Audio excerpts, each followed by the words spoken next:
As per the New Testament, we are the chosen people. പുതിയ നിയമപ്രകാരം നമ്മൾ തിരഞ്ഞെടുക്കപ്പെട്ട ജനമാണ്. According to the Old Testament, Jewish, Israel. പക്ഷേ how God chosen us through the cross. കർത്താവ് നമ്മെ തിരഞ്ഞെടുത്തത് ക്രൂശിൽ കൂടെയാണ്. ക്രിസ്തയേശുവിൻ്റെ യാഗം കൊണ്ടാണ്, മരണം കൊണ്ടാണ് നമ്മൾ ഈ ഭാഗ്യം നമുക്ക് ലഭിച്ചത്. ദൈവത്തിന് മഹത്വം. I welcome some of the new family who are joined today. Justin, Sheena, and Jaden, we welcome you. Praise God. And some more families not feeling well. The kids are not feeling well. They could not attend today's service. നമ്മളിൽ ചിലർക്ക്, ചില കുടുംബത്തിലുള്ളവർക്ക് കുഞ്ഞുങ്ങൾക്ക് സൗഖ്യമില്ലാത്തതുകൊണ്ട് വരുവാൻ കഴിഞ്ഞിട്ടില്ല. I will name before we leave this place. Praise God. അവരുടെ പേരുകൾ പറഞ്ഞ് അവരെ ഓർത്ത് നമുക്ക് പ്രാർത്ഥിക്കാം, നാം ഇവിടുന്ന് വിട്ടുപോകുന്നതിൻ്റെ മുൻപ്.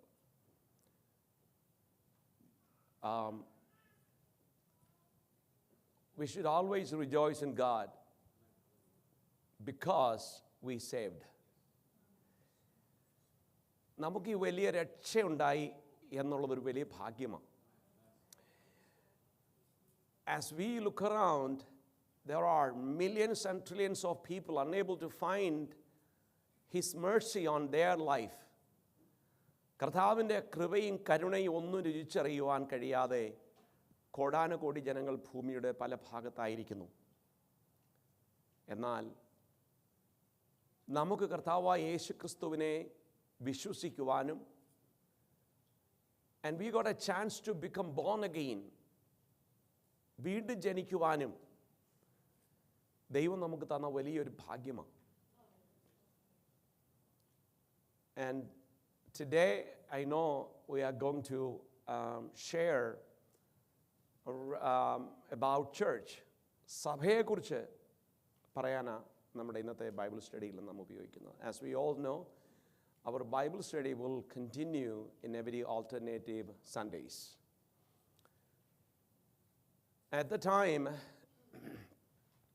we should pay the attention what we are hearing. And I sure know, many of you know about this subject, church. You may be able to well known about more than me to speak about it. നിങ്ങൾക്ക് എന്നെക്കാട്ടിലും കാര്യമായി സംസാരിക്കാനും അറിവുമുള്ളവരുണ്ട് എന്ന് ഞാൻ പൂർണ്ണമായിട്ട് വിശ്വസിക്കുകയും മനസ്സിലാക്കുകയും ചെയ്യുന്നു. എന്നാൽ നമ്മൾ ഒരുമിച്ച് നമ്മുടെ അറിവുകളെ ഒന്നുകൂടെ വെയ്ക്ക് ചെയ്യുമ്പോൾ ഇറ്റ് ഈസ് ഗുഡ്. അതാണ് പ്രൈസ് ഗാഡ്. സഭ എന്താണെന്ന് അറിയാൻ വയ്യാത്തവരോടല്ല ഞാൻ സഭയെക്കുറിച്ച് സംസാരിക്കുന്നത്. Praise God. ഇന്ന് നമ്മൾ വായിച്ച സാംസ് ഒരു വാക്യം മാത്രം അതിൽ എന്നെ വളരെ പലത് ചിന്തിപ്പിച്ചു കേട്ടോ. Don't think that, but I just want to highlight one of the word. Psalms 34 verse 8 is saying, യഹോവ നല്ലവനെന്ന് രുചിച്ചറിവീൻ, ഓ taste and see that the Lord is good. As I said, many people are around the world, they are unable to taste. They see God is good, they feel God is good, but they never taste. നമുക്ക് പല കാര്യങ്ങളും കണ്ടിട്ട് പറയും, അത് കണ്ടാൽ കൊള്ളാം, നല്ലതാ. അത് എങ്ങനെ മനസ്സിലായി? അത് കണ്ടാലറിയാം. അതൊരു അണ്ടർസ്റ്റാൻഡിങ്ങാണ്. പക്ഷേ അതൊന്ന് ടേസ്റ്റ് ചെയ്തിട്ട് അതൊന്ന് ടേസ്റ്റ് ചെയ്യാമെങ്കിൽ അതിൻ്റെ രുചിയൊന്ന് വേറെയാണ്. ദൈവത്തിന് മഹത്വം.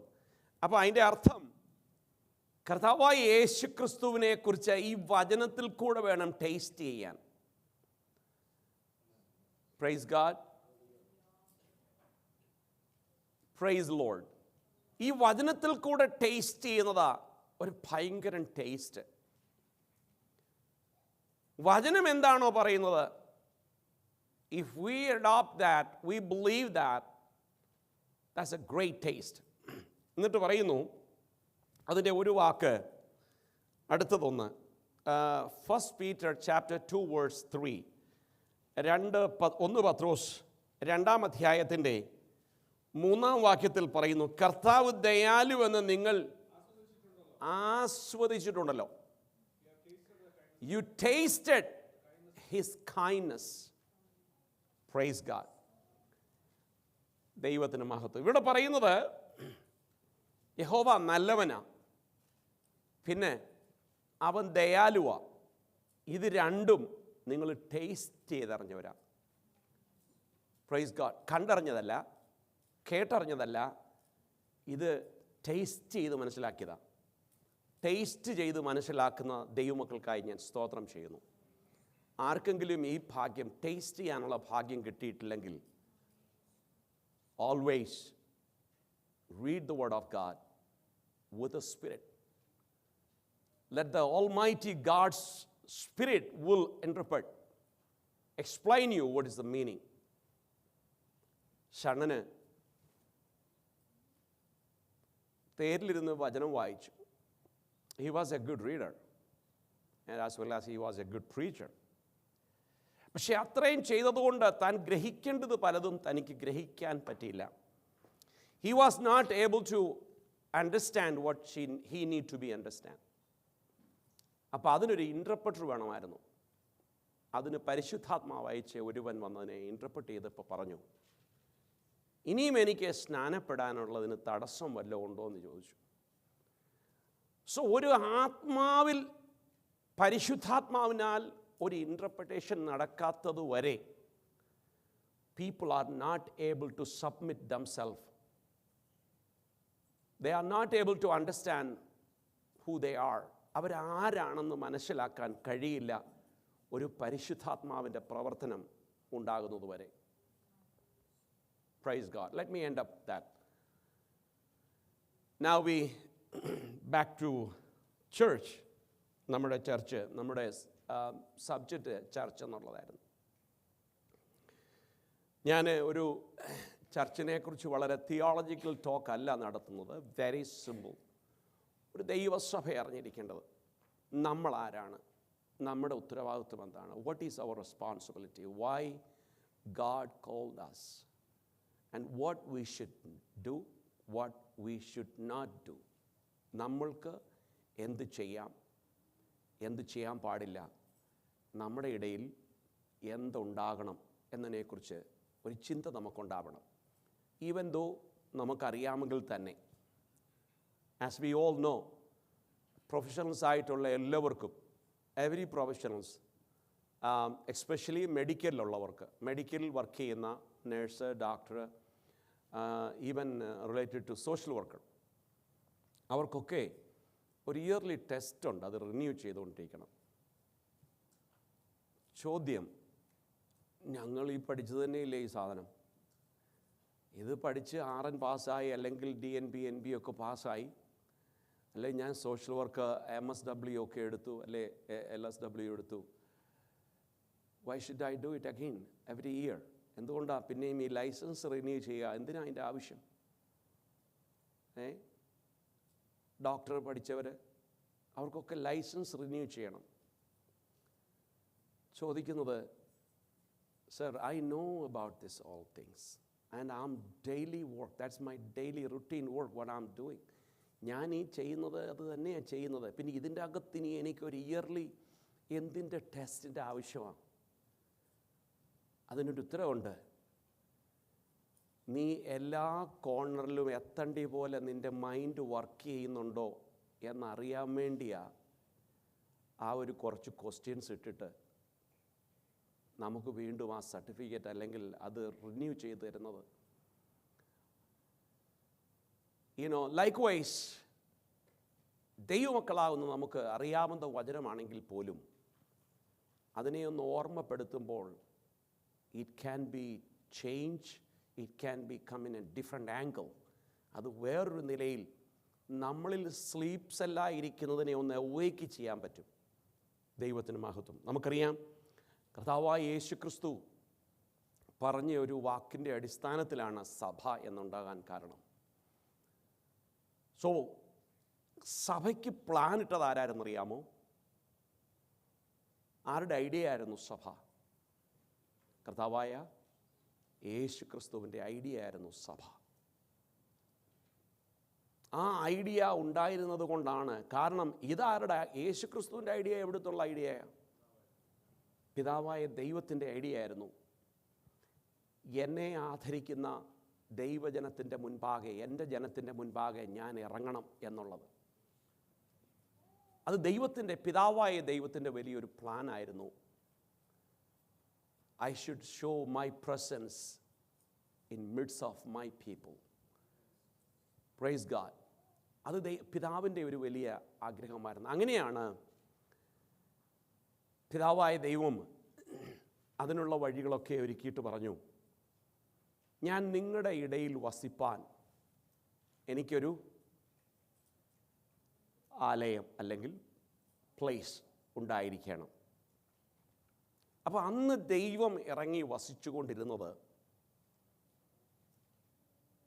ജനം കൂടുന്നതിൻ്റെ നടുവിൽ ദൈവം ഇറങ്ങുന്ന ഒരു സിസ്റ്റമായിരുന്നു. നമുക്കതിനെക്കുറിച്ച് ഡീപ്പായിട്ട് പോകുന്നുണ്ട്. ഞാനൊരു ജസ്റ്റ് ഒരു ഫ്രെയിം പറയുന്നു എന്നുള്ളതേ ഉള്ളൂ. എന്നാൽ അതിൽ നിന്നൊക്കെ ഒത്തിരി ജനം ഫ്ലിപ്പായി പോയതുകൊണ്ട് ക്രിസ്തേശു എന്ന് പറയുന്ന തൻ്റെ പുത്രനെ ഭൂമിയിൽ അയച്ചിട്ട് കാര്യങ്ങളൊക്കെ കുറച്ച് പറഞ്ഞ് മനസ്സിലാക്കി 3.5 years കൊണ്ട്. പക്ഷേ കർത്താവായ യേശു ക്രിസ്തു before his resurrection he explained and he anointed and he given a responsibility upon Peter among with others. മറ്റുള്ളവരെ ചേർത്തപ്പോൾ തന്നെ പത്രോസിന് ഒരു ഉത്തരവാദിത്വം കൊടുത്തു. ഞാൻ ഒരു സഭയെ പണിയും, പക്ഷെ നീ ആയിരിക്കണം അതിൻ്റെ കീ പേഴ്സൺ. നിൻ്റെ മേൽ ഞാൻ പണിയും. ഞാൻ പലപ്പോഴും വിചാരിക്കാറുണ്ട്, എന്തിനാ ഈ പത്രോസിനെ തിരഞ്ഞെടുത്തത്? അതിൻ്റെ കാരണം അവൻ പീറ്റർ ആയതുകൊണ്ടാണോ? പാറയായതുകൊണ്ട് അങ്ങനെ വല്ലതും ആണോ? അങ്ങനെ ഉണ്ടെങ്കിൽ എത്രയോ പീറ്റർമാരുണ്ടായിരുന്നു അവിടെ. ഈ ഒറ്റ പീറ്ററേ അന്ന് ലോകത്തിലുള്ളൂ. അല്ല, നമ്മുടെയൊക്കെ സഭകളിൽ പീറ്റർമാരുണ്ട്. അപ്പോൾ ആ വാക്കിൻ്റെ അർത്ഥത്തിലാണ് എടുത്തതെന്നുണ്ടെങ്കിൽ അതിനൊരെടിക്ക് അങ്ങോട്ട് യോജിക്കാൻ പറ്റുന്നില്ല. പക്ഷേ നമ്മളതിനെ ഒന്ന് ചിന്തിച്ചു കഴിഞ്ഞാൽ നമ്മൾ കർത്താവായ യേശുവിനോട് ചോദിക്കാം, അപ്പോൾ ഈ 12 പേരെ നീ എടുത്തു, അതിലൊരുത്തൻ പോയി, ബാക്കി 11 people are remaining. Why don't you choose this person instead of Peter? അപ്പോൾ കർത്താവിന് ഒരു ഉത്തരം അതിനകത്ത് പറയാനുണ്ടാവും. That's what I assume. ഇവൻ എത്ര മാറിപ്പോയാലും he will come back. He will seek me again. ഇവൻ എത്ര മാറിപ്പോയാലും, സാഹചര്യങ്ങൾ ഇവനെ ഫ്ലിപ്പ് ചെയ്താലും, ഇവൻ്റെ ഉള്ളിൽ ഞാനെന്ന് ഒരു വലിയ ചിന്തയുണ്ട്. അത് ഞാൻ പലപ്പോഴും ഇവനെ നോട്ടീസ് ചെയ്തു. നമുക്ക് പീറ്ററിനെ കുറിച്ച് പഠിക്കുമ്പം Peter however he went through ഇതൊക്കെ നമുക്കറിയാം. പീറ്ററിനുണ്ടായ സാഹചര്യങ്ങൾ, അവന് ഉണ്ടായ ജീവിതത്തിൻ്റെ അനുഭവങ്ങൾ, കർത്താവായ യേശുവിൻ്റെ അറിയത്തില്ല എന്ന് പറഞ്ഞ സാഹചര്യങ്ങൾ, ഇങ്ങനെ പലതും ഉണ്ടായി. തന്നെ യേശുവിനെ പിടിക്കാൻ വന്നപ്പോൾ അവിടെ ഉണ്ടായിരുന്ന ഒരു ആക്ഷന്, തൻ്റെ ആ ഇമ്മീഡിയറ്റ് ആക്ഷൻ, ഇതൊക്കെ ക്രിസ്തേശു ശക്തമായി കണ്ടുകൊണ്ടിരിക്കുക. ഒരു കാര്യം നമ്മൾ ആത്മീയമായി മനസ്സിലാക്കണം, നമ്മെ ദൈവം ഉപയോഗിക്കണമെങ്കിൽ, if God want use us, നമ്മൾ അറിഞ്ഞുകൊണ്ടല്ല, അറിയാതെ തന്നെ ഒരു ആക്ഷൻ ഉണ്ടായിരിക്കണം. How to please and how to die for Jesus Christ. ക്രിസ്തേശുവുമായിട്ടുള്ള ആ ഒരു വലിയ സ്നേഹം ദൈവം നോക്കുന്നുണ്ട്. പിതാവായ കർത്താവ് നോക്കുന്നു, ക്രിസ്തേശു നോക്കുന്നു. Is watching over us. എത്രമാത്രം ആ ക്രിസ്തുവിൻ്റെ സ്നേഹത്തോട് നാം അടുക്കുന്നുവെന്ന് നമ്മെ നോക്കുന്നൊരു കർത്താവുണ്ട്. അതനുസരിച്ച ദൈവം ഓരോ റെസ്പോൺസിബിലിറ്റി നമ്മെ ഏൽപ്പിക്കുന്നത്. ഈ 10 പേരെയും വിളിച്ചിട്ട്, എന്താ കർത്താവേ നീ ഇത് പറയാഞ്ഞത്? അതിൻ്റെ കാരണം പല സാഹചര്യങ്ങളിലും പ്രാർത്ഥിക്കാൻ കൊണ്ടുപോയവരുടെ കൂട്ടത്തിൽ ഈ വ്യക്തി ഉണ്ടായിരുന്നു. പല കഷ്ടത്തിൻ്റെ സമയങ്ങളിലും ഈ വ്യക്തി ഉണ്ടായിരുന്നു. ഇൻ ദ ലാസ്റ്റ് ക്രൂശിക്കുവാൻ വേണ്ടി, തന്നെ ജഡ്ജ്മെൻറ്റിന് വേണ്ടി കൊണ്ടുപോയപ്പോൾ, കർത്താവായ യേശുവിനെ ജഡ്ജ്മെൻറ്റിന് വേണ്ടി കോർട്ടിലൊക്കെ കൊണ്ടുപോയപ്പോൾ എങ്ങനെയായിത്തീരും, എന്തായിരിക്കും എന്ന് പറഞ്ഞ് കാണാൻ വേണ്ടി പോയ ഒരൊറ്റ വ്യക്തിയെക്കുറിച്ച് വേദപുസ്തകം മെൻഷൻ ചെയ്തിട്ടുള്ളൂ. അതാണ് ആര്? പീറ്റർ. എന്നിട്ട് പീറ്റർ പറയുന്നത്, നിന്റെ കൂടെ ഞാൻ മരിക്കാനും തയ്യാറാ. മറ്റാരും അതങ്ങനെ പറഞ്ഞിട്ടില്ല. നിന്റെ കൂടെ ഞാനും അങ്ങ് മരിച്ചേക്കാം. പിന്നെ പീറ്റർ പറഞ്ഞു, എന്നാൽ മുഴുവനും എന്നെ ഞാൻ കുളിപ്പിച്ചേക്കാൻ പറഞ്ഞു. ഓരോ വാക്കുകളും നമ്മുടെ കർത്താവ് വ്യക്തമായി ശോധന ചെയ്യുകയും അത് നോട്ടീസ് ചെയ്യുകയും ചെയ്യും. God, Jesus will notice every activity, the word which is coming from us. അതനുസരിച്ച ദൈവം നമ്മെ ഏൽപ്പിക്കുന്ന ഉത്തരവാദിത്വം. Praise God. എന്നിട്ട് ചിന്തിച്ചാൽ മതി, എല്ലാവരും ഇങ്ങനെ കേട്ടോണ്ടിരിക്കുകയാണ്. യേശുവിൻ്റെ മരണത്തെക്കുറിച്ച് he was giving some indication about his crucifixion and death. And ചിലർ പിടിക്കുമെന്നും എൻ്റെ സമയം അടുത്തെന്നും ഞാൻ മറ്റവരുടെ കയ്യിൽ ഏൽപ്പിക്കപ്പെടുമെന്നും മരണത്തിന് ഏൽപ്പിക്കപ്പെടുമെന്നും ഒക്കെ കേട്ടപ്പോൾ പത്രോസ് പറഞ്ഞേ ഒറ്റ കാര്യമുണ്ട്. എന്താ പറഞ്ഞേ? അതങ്ങനെ സംഭവിക്കരുത്. Not suppose to happen that. അപ്പോൾ കർത്താവ് അവനെ ഒരു വിളി വിളിച്ചു. എന്താ പറഞ്ഞെന്നറിയോ? സാത്താൻ, സാത്താനെ നീ എന്നെ വിട്ടുപോ. നീ പറയുന്നൊന്നും ദൈവത്തിൻ്റെ, എൻ്റെ പിതാവിൻ്റെ ഇഷ്ടമൊന്നുമല്ല നീ സംസാരിക്കുന്നത്. എൻ്റെ പിതാവിൻ്റെ ഹിതത്തിനെതിരെ സംസാരിക്കരുത്. അപ്പം നമ്മൾ നോക്കുമ്പോൾ ഈ ബാക്കിയുള്ള ശിഷ്യന്മാരൊക്കെ വേറെ ഓരോ ചിന്തകളുമായിട്ടും അഭിപ്രായങ്ങളുമായിട്ടുമായിരുന്നു കഴിഞ്ഞപ്പോഴും എൻ്റെ അരുമനാഥൻ അത് സംഭവിക്കരുത് എന്ന് ഹൃദയം നൊന്തു പറഞ്ഞ ഒരുവനാണ് പീറ്റർ. അപ്പോൾ ഇങ്ങനെ ലിസ്റ്റ് ബൈ ലിസ്റ്റ് നോക്കിക്കഴിഞ്ഞു കഴിഞ്ഞാൽ Peter is a fully qualified person to build the church. സഭ ഉണ്ടാക്കുവാൻ, ഉത്തരവാദിത്വം കൊടുക്കുവാൻ പറ്റുന്നവൻ ഈ പീറ്റർ മാത്രമേ ഉള്ളൂ. Praise God. അതുകൊണ്ടാണ് കർത്താവായ യേശു ക്രിസ്തു പറഞ്ഞത്, ഞാൻ നിൻ്റെ മേൽ എൻ്റെ സഭയെ. അപ്പോൾ സഭയുടെ ഓണറാണ് നമ്മുടെ കർത്താവായ യേശു ക്രിസ്തു. Price God. ഹല്ലേലൂയ. നാം കഴിഞ്ഞ ദിവസങ്ങളിലൊക്കെ ചിന്തിച്ചപ്പോൾ അത് ബേസ്ഡ് മാത്യു ആയിരുന്നു നാം വായിച്ചത്. മാത്യു 16 വേർഡ്സ് 13-19. അതിനിയും തുടർന്ന് വായിക്കണമെന്നില്ല, കാരണം അവിടെ പറയുന്ന വാക്കുകൾ ഇത്രയേ ഉള്ളൂ. ഞാനത് പറഞ്ഞു കഴിഞ്ഞു. നീ പത്രോസാകുന്നു, സ്വർഗത്തിൽ നിന്ന് ഈ പാറമേൽ ഞാൻ എൻ്റെ സഭയെ പണിയും, സ്വർഗത്തിൽ നിന്നുള്ള എൻ്റെ പിതാവാ നിനക്കിത് റിവീൽ ചെയ്ത് തന്നത് എന്നൊക്കെ പറഞ്ഞ് അവിടെ നിർത്തുന്നു. Praise God. The second one, ക്രിസ്തുവിൻ്റെ ശരീരമാകുന്ന സഭ, the church at the body of Christ. The church is the head. The Christ is the head of the church. കർത്താവായ യേശു ക്രിസ്തുവാണ് സഭയുടെ തല. Believers are members of his body.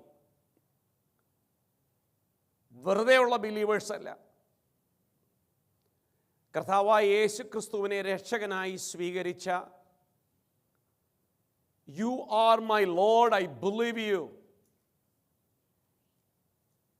You died on the cross for me, and you came from above. എന്ന് പൂർണ്ണമായി വിശ്വസിച്ച ഒരു വ്യക്തിയാണ് ക്രിസ്തയേശുവിൻ്റെ വ്യക്തി എന്ന് പറയുന്നത്. അല്ലാത്തവരൊക്കെ തേൻ കുടിക്കാൻ വരുന്ന ബേർഡിനെ പോലോ ഫ്ലൈസിനെ പോലെ ഉള്ളൂ. അവർ വരുന്നു, കുടിച്ചിട്ട് പോകുന്നു. ഒരിക്കലും ആ ഫ്ലവറിനോട് പോയി ചോദിക്കുക, ഞാൻ ഇന്നലെ ഇവിടെ വന്ന് കുറച്ച് തേൻ കുടിച്ചായിരുന്നു, ഓർമ്മയുണ്ടോ? യോ, എനിക്ക് ഓർമ്മയില്ല. എന്താ കാര്യം? എടാ, ഞാൻ ഈ തേൻ ഉള്ളത് കൊണ്ട് ഇതിനെ പോലുള്ള പലതും വന്ന് കുടിച്ചിട്ട് പോകുന്നു. But I don't know U personally. പക്ഷേ ആ ഏതെങ്കിലും ഒരു ബി അതിൽ abide ചെയ്തിരിക്കുമായിരുന്നെങ്കിൽ the flower may recognize. ഇതാണ് ക്രിസ്തുവിലുള്ള ജീവിതം.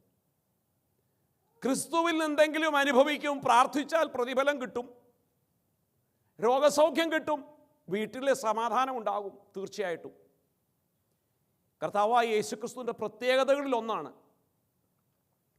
പക്ഷെ അതുകൊണ്ട് that person is not become a children of God.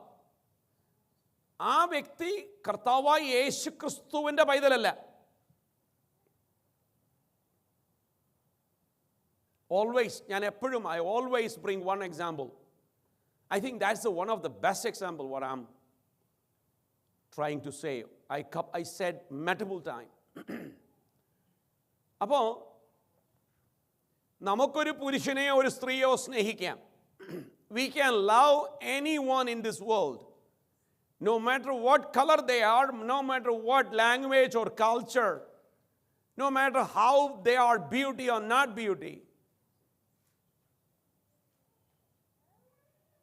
എത്രയും സ്നേഹിക്കാം. Whatever you have, you can give it to the person. You can receive. Means you never become a husband and wife. I always say that. You cannot become a husband and wife until the vows, പ്രതിജ്ഞ എടുത്ത് legally വിവാഹം കഴിക്കുന്നതുവരെ you are not a husband and wife. Likewise, ക്രിസ്തുവിൽ നിന്നെല്ലാം പ്രാപിക്കാം. യേശുവേ എന്ന് വിളിച്ചാൽ കേൾക്കുന്ന ദൈവമാണ് നമ്മുടെ ദൈവം. സകലത്തിനും മറുപടി ലഭിക്കും. അതുകൊണ്ടാണല്ലോ ഇന്നും പലരും ഞങ്ങൾക്ക് വേണ്ടി ദൈവം നന്മ ചെയ്തിട്ടുണ്ട്, അതുകൊണ്ട് ദൈവം ഞങ്ങളെ സ്നേഹിക്കുന്നു എന്ന് പറഞ്ഞ് there are many people are stick on where they are. അവരവിടെ തന്നെ നിൽക്കുന്നതിൻ്റെ ഉദ്ദേശം അവരുടെ പ്രാർത്ഥനകൾ കേൾക്കുന്നു. They also get a peace. പീസും ഒന്നും കിട്ടുന്നതല്ല the children of God എന്ന് പറയുന്നത്. The children of God means who are born again. അവർ കൂടുന്ന സഭയെക്കുറിച്ചാണ് ഈ വേദപുസ്തകം പറയുന്നത്. There are many churches around the world. In political people, they have a church. When they gather, it's calling church. സഭ, മലയാളത്തിൽ പറഞ്ഞ സഭ. നമ്മുടെ നാട്ടിലുണ്ടല്ലോ നിയമസഭ, ലോകസഭ. കാരണം ജനം കൂടുന്നു. പക്ഷെ ദൈവത്തിൻ്റെ വചനപ്രകാരമുള്ള ചർച്ച എന്ന് പറയുന്നത് ഒരു നിയമസഭ കൂടിയിട്ട് ചർച്ച് കൂടിയെന്നല്ല പറയുന്നത്, അസംബ്ലി എന്നാണ് പറയുന്നത്. അത് വേറൊരു ഇത് സെയിമാ. പക്ഷെ വചനം ഉദ്ദേശിക്കുന്ന സഭ എന്ന് പറയുന്നത് ക്രിസ്തേശുവിനെ രക്ഷകനായി സ്വീകരിച്ച ആത്മാവുള്ള വ്യക്തികൾ കൂടുന്നതാണ് സഭ എന്ന് പറയുന്നത്. കർത്താവിന് സ്തോത്രം. Each members has a unique function. ഓരോരുത്തർക്കും ഒരു പ്രത്യേക ദൗത്യം ദൈവം ആഗ്രഹിക്കുന്നു. കർത്താവിൻ്റെ വചനം പഠിക്കുമ്പോൾ നമുക്കറിയാം, ക്രിസ്തു തലയാണെങ്കിൽ നമ്മളെല്ലാം ശരീരത്തിൻ്റെ അവയവങ്ങളാണ്. എവറി അവയവം have A different function as we നമുക്കെല്ലാം അറിയാവുന്ന അതൊക്കെ. എന്നാൽ ഈ അവയവങ്ങളെല്ലാം അങ്ങ് എടുത്തു മാറ്റി ഇൻ ആൻഡ് ഔട്ടിലുള്ളത് പിന്നെ ഒരു ശരീരമുണ്ടോ? ശരീരമില്ല. ഇതെല്ലാം കൂടെ കൂടിച്ചേർന്നതല്ലേ ശരീരം എന്ന് പറയുന്നേ. ഒന്ന് ഈ സ്കിൻ അങ്ങ് പൊളിച്ചു മാറ്റി, മൂക്കെടുത്തു, കണ്ണെടുത്തു, അങ്ങനെ ഓരോന്നൊന്ന് എടുത്തു നോക്കിക്കേ, ശരീരമുണ്ടോ? പിന്നെ there is no body. ഇതെല്ലാം കൂടെ ചേരുമ്പോഴാണ് ഒരാൾ കാലങ്ങ് മുറിച്ചുകൊണ്ട് പോയി, ഒരാൾ കൈ എടുത്തുകൊണ്ട് പോയി, ഒരാൾ വയറിൻ്റെ ഭാഗം കൊണ്ടുപോയി, കാരണം സ്റ്റൊമക്കിന് എക്സാം പഠിക്കാനൊക്കെ ഒന്ന് വിചാരിച്ചു. വേറെ ആൾ ഈ ചെസ്റ്റിൻ്റെ ഭാഗം മുഴുവൻ ഇതൊക്കെ ഒന്ന് പഠിക്കാനൊക്കെ ഉണ്ട്. ശരീരം എന്തി? പല ഭാഗങ്ങളായിരുന്നു, ഇത് പലതും കൊണ്ടുപോയി. ഇതെല്ലാം കൂടെ യോജിച്ചപ്പോഴാണ് ഇത് ബോഡി എന്ന് പറയുന്നത്. അപ്പം ദൈവമക്കളെക്കുറിച്ച് ദൈവം ആഗ്രഹിക്കുന്നത് നിങ്ങൾ ഒരുമിച്ച് കൂടുമ്പോൾ ആത്മാവിൻ്റെ സാന്നിധ്യം ഉണ്ടാകും. അതാണ് കർത്താവ് ആഗ്രഹിക്കുന്ന പുതിയ നിയമത്തിലെ സഭ. Praise God, hallelujah. നമുക്കറിയാം, വായിക്കണമെന്നില്ല. 1 കൊരിന്ത്യൻസ് 12-ാം അധ്യായത്തിൻ്റെ 27-ാമത്തെ വാക്യോട് പറയുന്നുണ്ട്.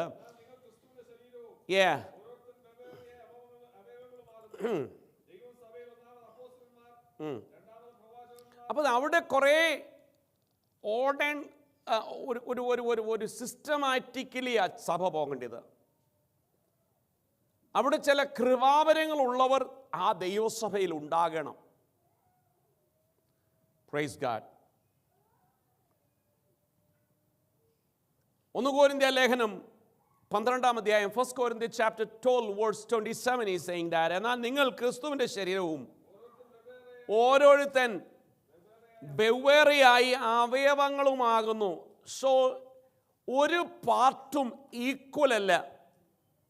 ലെഫ്റ്റ് കൈ ചെയ്യാനുള്ളത് റൈറ്റ് കൈക്ക് ചെയ്യാൻ പറ്റില്ല, റൈറ്റ് കൈ ചെയ്യാനുള്ളത് ലെഫ്റ്റ് കൈക്ക് ചെയ്യാൻ പറ്റില്ല. അങ്ങനെയെങ്കിൽ ശരീരത്തിൻ്റെ ഓരോ അവയവങ്ങൾക്കും ഡിഫറെൻ്റ് ഫങ്ഷൻ ഉണ്ട്. Praise God. എന്നിട്ട് 23-ാം വാക്യം പറയുന്നത് എല്ലാറ്റിനും എല്ലാം 23 പ്രൈസ് ഗാഡ്. അപ്പം ശരീരത്തിൽ ഇപ്പം എന്തോ അഴകില്ലാത്ത ഒന്നിന് എന്തോ കൊടുക്കുന്നു? അഴക് കൂട്ടുന്നു. അപ്പം ഈ അഴകില്ലാത്തത് let it be as is എന്ന് പറഞ്ഞ് ഇരിക്കാറില്ല. അതിന് നമ്മൾ ഇച്ചിരി ഒന്ന് മോഡിഫൈ ഒക്കെ ചെയ്ത് ഇച്ചിരി സൗന്ദര്യം, ഒരു അട്രാക്ഷൻ. എന്തിനാണെന്നറിയാമോ? ഒരു പബ്ലിക് അപ്പിയറൻസും പിന്നെ സെൽഫ് സാറ്റിസ്ഫാക്ഷനും ഉണ്ടാകാൻ തക്കവണ്ണം നമ്മളെല്ലാം ഒരുങ്ങിയിട്ട് കണ്ണാടിക്കകത്ത് നോക്കും എങ്ങനെയുണ്ടെന്ന്. ഈ കണ്ണാടി ഇല്ലായിരുന്നെങ്കിൽ ഒന്ന് ചിന്തിച്ച് നോക്കി നമ്മുടെ ജീവിതം എന്തുമായിരുന്നേ. if there is no mirror, oh my goodness, അല്ലേ? ഒന്ന് ചിന്തിച്ച് നോക്കി. കണ്ണാടിയില്ല, മീശ വളർന്ന അറിയത്തില്ല, ഇത് എവിടെയൊക്കെ വളർന്നറിയത്തില്ല.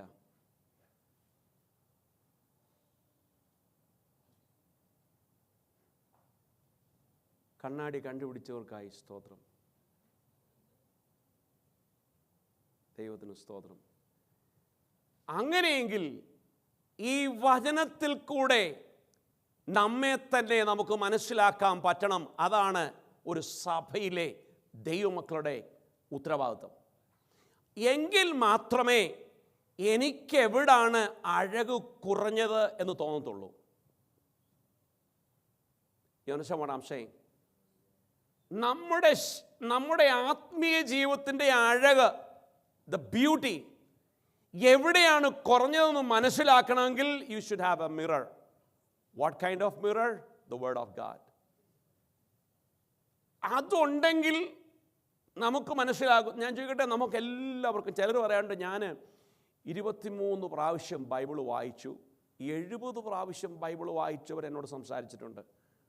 പക്ഷേ ഇന്നും പ്രശ്നം വരുമ്പം കാലം ഞൊണ്ടി നടക്കുന്നത്.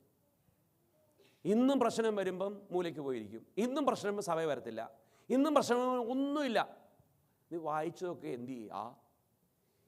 ഈ 70 ടൈമൊക്കെ വായിച്ചതിൻ്റെ അകത്ത് 10 വേർഡ് ശരിക്കും അങ്ങോട്ട് ആണി പോലെ മനസ്സിലിരുന്നാൽ പോരെ? കെട്ടാനും അഴിക്കാനും ഉള്ള ശക്തി നിന്നിലുണ്ടെന്നുള്ളത് മറന്നുപോയോ? വായിക്കുന്നത് കൊണ്ടല്ല വിഷയം, ഗ്രഹിക്കുന്നതല്ല വിഷയം. Not because of your reading, what you understood. മനസ്സിലാക്കുന്നതില്ല. Praise God, hallelujah. അപ്പോൾ അഴകില്ലാത്തതെന്ന് തോന്നണമെങ്കിൽ നമ്മളിൽ വ്യാപരിക്കുന്ന ഒരു ദൈവ സാന്നിധ്യമുണ്ടെങ്കിലേ എന്നിൽ ഏതിലാണ് അഴകില്ലാത്തത്. എനിക്കിതിനുള്ള കുറവേ, എനിക്കിതിനുള്ള ആവശ്യമേ ഉള്ളെന്ന് പറഞ്ഞിരിക്കാനല്ല ഇവിടെ പറയുന്നത്. അഴകില്ലാത്തതിന് നീ അഴക് വരുത്തുന്നുണ്ട്. അങ്ങനെയെങ്കിൽ ദൈവസഭയിലുള്ള ദൈവമക്കൾ അഴകില്ല എന്ന് തോന്നിയാൽ that is your responsibility to make up. അഴക് വരുത്തണം.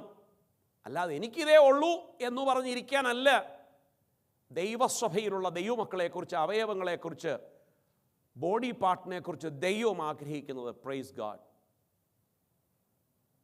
നമ്മളൊക്കെ ഒന്ന് ചിന്തിച്ച് നോക്കിയേ, നമ്മുടെയൊക്കെ നഖമൊക്കെ വെട്ടാതിരുന്നു കഴിഞ്ഞാൽ എവിടെ പോയി നിന്നേനെയുമായിരുന്നല്ലേ? നമ്മളതിനെ എപ്പോഴും ട്രിം ചെയ്ത് ഷെയ്പ്പ് ചെയ്യാറുണ്ട്. വൈ? കാരണം അതൊരു അഗളി ലുക്കായതുകൊണ്ട് അതിനെ ഷെയ്പ്പ് ചെയ്യുക. സെയിം ലൈക്ക് ദൈവസഭയാകുന്ന ക്രിസ്തേശു തലയായിരിക്കുമ്പോൾ ശരീരമാകുന്ന, അവയവമാകുന്ന ഞാൻ, എന്നിൽ അഴകില്ല എന്ന് തോന്നണമെങ്കിൽ എന്നിൽ പരിശുദ്ധാത്മാവുണ്ടെങ്കിലേ അറിയത്തുള്ളൂ. ഈ അഴകില്ലാത്ത ഞാൻ അഴക് വരുത്താൻ വേണ്ടിയുള്ളത് ചെയ്യണം. Not artificially. I have to boost my spiritual life to become a beautiful part of the body. ശരീരത്തിൻ്റെ അഴകുള്ള ഒന്നാക്കി തീർക്കുവാൻ അത് ഉപയോഗിക്കണം. Praise God, hallelujah. എന്നിട്ട് എഫേസ്യ ലേഖനം 1-ാം അധ്യായം, book of Ephesians chapter 1 verse 22 to 23.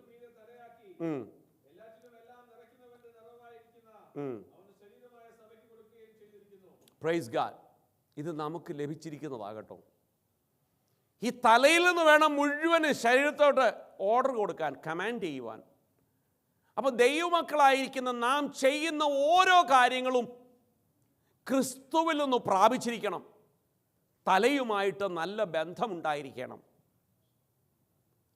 Unless you have, നമുക്കറിയാമല്ലോ, ഈ നിങ്ങൾ, I don't know how many of you seen the people who are brain injury ആയിട്ട്, ബ്രെയിൻ ഡെഡായ ആൾക്കാരെ നിങ്ങൾ കണ്ടിട്ടുണ്ടെങ്കിൽ അറിയാം. ഞാൻ കണ്ടിട്ടുണ്ട് ധാരാളം ആൾക്കാരെ ഞാൻ വിസിറ്റ് ചെയ്യാറുണ്ട്. ബ്രെയിൻ ഡെഡായി കഴിഞ്ഞു കഴിഞ്ഞാൽ അവരുടെ ശരീരമെല്ലാം ശരീരത്തുണ്ടാകും, പക്ഷെ ഒരു ഫങ്ഷനും അവരൊന്നും നടക്കില്ല. കൈയുടെ ബലം കുറഞ്ഞു പോയത് കൊണ്ടല്ല, കൈ ഒടിഞ്ഞു പോയത് കൊണ്ടല്ല. കാരണം ഓർഡർ ഇല്ല. അവിടുന്ന് ഓർഡർ വരുന്നില്ല ഈ കൈയോടെ എന്ത് ചെയ്യണമെന്നുള്ളത്. കാലിന് ഓർഡർ കൊടുക്കുന്നില്ല. അത് ഓർഡർ കിട്ടാത്തിടത്തോളം കാലം സിഗ്നൽ കിട്ടാത്ത ട്രെയിൻ പോലെയുള്ളൂ. ഓടാൻ പറ്റില്ല. ട്രെയിനുണ്ട്, എല്ലാം ഉണ്ട്, പക്ഷെ സിഗ്നലില്ല. അവിടെ കിടക്കും, മണിക്കൂറുകൾ കിടക്കും അവിടെ. സെയിം ലൈക്ക് നമ്മുടെ ശരീരം ഫങ്ഷൻ ആകണമെന്നുണ്ടെങ്കിൽ ഒരു ഓർഡർ കിട്ടണം. ആത്മീയ സഭയെ സംബന്ധിച്ച് ഓർഡർ കിട്ടണമെങ്കിൽ നമുക്ക് പരിശുദ്ധാത്മാവ് വേണം. അതാ ഓർഡർ. നമ്മുടെ തലയാകുന്ന ക്രിസ്തുവുമായി നമുക്ക് നല്ല ബന്ധമുണ്ടായിരിക്കണം. You should have a good relationship with our head.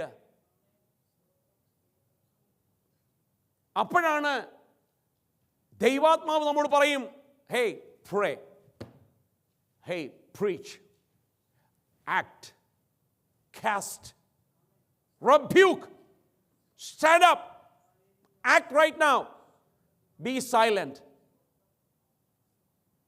എങ്ങനെ ഉണ്ടാവും? Praise God. ഈ സകല ഓർഡറും കിട്ടണമെങ്കിൽ ഈ ക്രിസ്തേശുവുമായിട്ടൊരു ബന്ധമുണ്ടാകണം. അല്ലാതെ ഒരു കെട്ടിടത്തിൽ കൂടിയത് കൊണ്ട് മാത്രം സഭയല്ല. Praise you, Jesus. Hallelujah. I want to wind up. One more thing I just want to read. The foundation of the church. സഭയുടെ അടിസ്ഥാനം, we heard that Jesus Christ is the foundation. Praise God. Hallelujah. അത് ശിഷ്യന്മാരാൽ അത് lead ചെയ്തു എന്ന് മാത്രമേ ഉള്ളൂ. മറ്റൊരു അടിസ്ഥാനം അതിനിടാൻ വേറൊരാളില്ല. The foundation of the church is our Christ. Praise God. Hallelujah. 1 Corinthians ലേഖനം, if we read 1 Corinthians chapter 3 verse 7 to 10, ആകയാൽ വളർത്തുമാറാക്കുന്നത് സോ ഒരു സഭ നമ്മൾ ഫങ്ഷൻ ചെയ്യുന്നുവെങ്കിൽ, if all the part of the body is able to function in appropriate way, in a timely manner, അത് വളരും. മനസ്സിലായോ പറഞ്ഞേ? സഭയിൽ അല്ലെങ്കിൽ ശരീരത്തിലുള്ള സകല അവയവങ്ങളും ഫങ്ഷൻ ചെയ്യാൻ തുടങ്ങുമ്പോൾ ഈ ശരീരത്തിന് വളർച്ച പ്രാപിക്കും.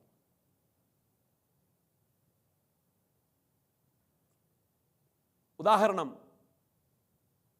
നമുക്കൊരു കുഞ്ഞുണ്ടായി എന്ന് ഇരിക്കട്ടെ, we got a baby. എല്ലാ ദിവസവും ആ ബേബിയെ താഴെ വെക്കാതെ, ഇത് ബേബിയാ 3 months, 4 months, 6 months, 8 months, 1 year, baby, ആ ബേബിയിൽ ഒരു ഫങ്ഷൻ ഉണ്ടാവില്ല. ഒരു ഫങ്ഷനും അതിന് വേണ്ട പോലെ ഉണ്ടാവില്ല. ഒരു 2 yearsൽ അവൻ 3 words പറയണമെങ്കിൽ ഇറ്റ് മേ ടേക്ക് 5 വയസ്സിലേ അവൻ പറയത്തുള്ളൂ, ചിലപ്പോൾ 4 വയസ്സിലേ പറയത്തുള്ളൂ. അതിൻ്റെ റീസൺ എന്താണെന്നറിയാമോ? അവന് കൊടുക്കേണ്ട പ്രാക്ടീസ് കൊടുത്തിട്ടില്ല. We didn't allow the child to be act on timely manner. Praise God. 6 മാസം ആകുന്നതിന് മുൻപേ ആ കുഞ്ഞിന് ടമി ടൈം കൊടുക്കണം. അവനെ കമത്തിയിടണം. അതിനിച്ചിട്ട് വേദനയൊക്കെ തോന്നും. എന്നിട്ട് അവൻ തന്നെ തല പൊക്കാൻ തുടങ്ങും. കാരണം അതവൻ പ്രാക്ടീസ് ചെയ്യണം. അപ്പനല്ല പിടിച്ച് പൊക്കേണ്ടത്, അമ്മയല്ല പിടിച്ച് പൊക്കേണ്ടത്. He should learn himself. എന്താ കാര്യമെന്നറിയാമോ മക്കളെ? നീ തന്നെ ജീവിക്കേണ്ടതാണ്. നീ ഇങ്ങനെ തല താഴെ വെച്ച് ജീവിക്കാനുള്ളതല്ല. നിൻ്റെ തല ഉയർത്തണം. നിൻ്റെ തല ഉയർത്തി കുറച്ച് നാൾ കഴിയുമ്പോൾ ഇവൻ കൈ ഉയർത്തി പിന്നെ ഇങ്ങനെ നിൽക്കാൻ തുടങ്ങും. ഇവൻ കൈ ഉയർത്തി നിന്ന് കഴിഞ്ഞാൽ പിന്നെ അവൻ ഫ്ലിപ്പ് ചെയ്യാൻ തുടങ്ങും. അയ്യോ എൻ്റെ കുഞ്ഞ് ഫ്ലിപ്പ് ചെയ്യുന്നതെന്നും പറഞ്ഞ് അതിലും എടുത്തു കഴിഞ്ഞാൽ ആ കുഞ്ഞിൻ്റെ ഫ്ലിപ്പിങ് നിന്നവിടെ. അത് കഴിഞ്ഞിട്ട് അവൻ കാല എഴുന്നേൽക്കാൻ തുടങ്ങും. വീഴും. അവൻ കാല എഴുന്നേൽക്കുമ്പോൾ അവൻ്റെ മസിലുകൾ വർക്ക് ചെയ്യാൻ തുടങ്ങും. ആ മസിൽ വർക്ക് ചെയ്യാൻ തുടങ്ങുമ്പോൾ he start to walk. അവൻ വീഴും. അവൻ വീഴുമ്പോൾ അവൻ്റെ ബുദ്ധി വർക്ക് ചെയ്യാൻ തുടങ്ങും. വീഴാതിരിപ്പാൻ വാട്ട് ഈസ് നെക്സ്റ്റ്. ഈ പറയുന്നത് പോലെ ദൈവസഭയിൽ ക്രിസ്തേശുവിൻ്റെ ശരീരത്തിൻ്റെ അവയവങ്ങളായിരിക്കുന്ന നാം അപ്രോപ്രിയേറ്റായിട്ട് ഫങ്ഷൻ ചെയ്തില്ലെങ്കിൽ സിഗ്നൽ ലഭിക്കില്ല. നീ ദൈവത്തിൻ്റെ തലയുമായിട്ട്, നമ്മുടെ ശരീരത്തിൽ കർത്താവിൻ്റെ സഭയാകുന്ന ശരീരവുമായിട്ട് തലയാകുന്ന ക്രിസ്തുവുമായിട്ട് ബന്ധമുണ്ടായില്ല എങ്കിൽ നമ്മൾ ഒരു യൂസ്ലെസ് പേഴ്സണായി മാറും, ഉപയോഗമില്ലാത്തവനായി മാറും. ഹല്ലേലൂയ. അതുകൊണ്ടാണ് ഇവിടെ പറയുന്നത്, നട്ടവനോ നനച്ചവനോ ഒന്നുമില്ല. No matter what, who planted, no matter who put the water, വളർന്നുമാറാക്കുന്ന ഒരു ദൈവമുണ്ട്. അങ്ങനെ ഉണ്ടെങ്കിൽ നമ്മുടെ കർത്താവിൻ്റെ വചനം വേറൊരു ഭാഗത്ത് പറയുന്നു, ബാലൻ നടക്കേണ്ടെന്ന വഴിയിൽ അവനെ അഭ്യസിപ്പിക്കുക. So that is our responsibility to train a child.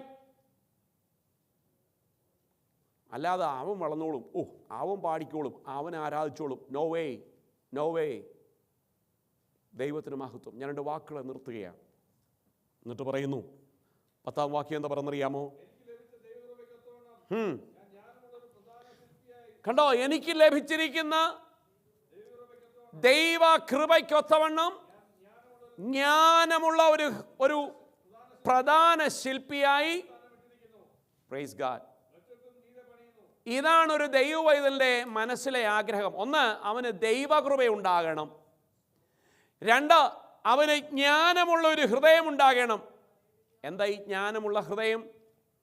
Current കണ്ടുപിടിക്കാനുള്ളതല്ല ജ്ഞാനം. നിൻ്റെ സൃഷ്ടാവിനെക്കുറിച്ചും നിന്നെക്കുറിച്ചും സ്വന്തമായി ഒരു ഇവാലുവേഷൻ നടക്കുന്നതാണ് ജ്ഞാനം.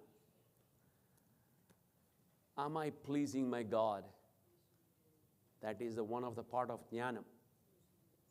നാം ക്രിസ്തുവിൽ എത്രമാത്രം ആയിരിക്കുന്നു എന്നറിയുന്ന ഒരു ജ്ഞാനം. ഞാൻ എവിടെയെങ്കിലും ക്രിസ്തുവിൽ നിന്ന് അകന്നു പോയിട്ടുണ്ടോ? എന്നിൽ ദൈവസാന്നിധ്യം പ്രവർത്തിക്കാതിരിക്കുവാൻ തക്കവണ്ണം എന്നിൽ വല്ലതും ഉണ്ടായിട്ടുണ്ടോ എന്നറിയുന്ന ജ്ഞാനം. ദൈവത്തിന് മഹത്വം. പരിശുദ്ധനായ ദൈവം നമ്മെ അനുഗ്രഹിക്കട്ടെ.